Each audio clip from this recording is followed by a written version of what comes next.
If you want to create positive change in your life, you first have to change your reality.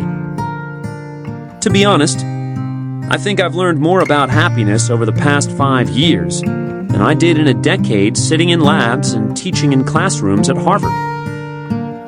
During this time, I've had the opportunity to travel to 51 countries, speaking at companies and schools, and learning more about this connection between success and happiness.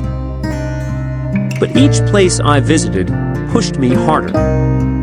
The more I observed, the more I wanted to understand how we can positively change people's view of the world to make them not just happier in the moment, but more engaged, more motivated, more alive, permanently.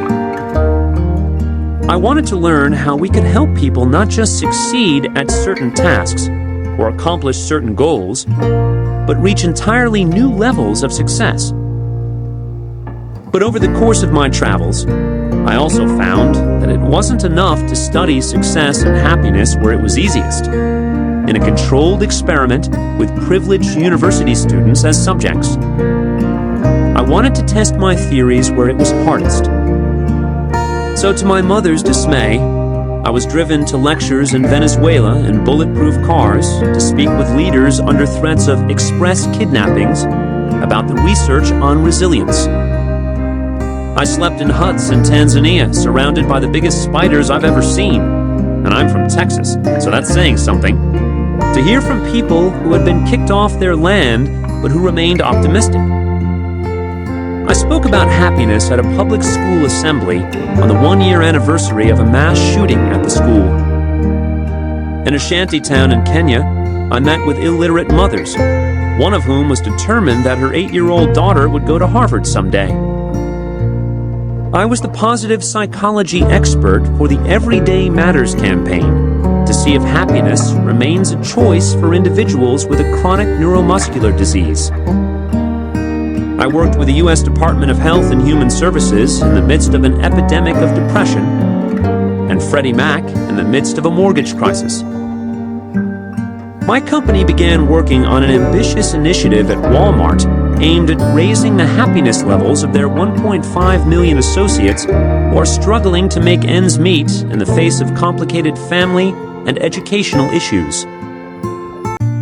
Then I met with doctors attempting to cure terminal cancer in children at St. Jude and Boston Children's Hospitals to find out why sick 4-year-olds are more likely to tell their parents that everything will be okay than the reverse.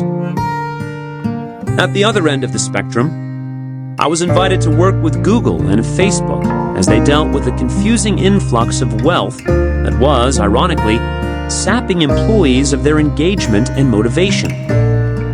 What did I learn? That for all my research about the connection between success and happiness, I had still been missing something important.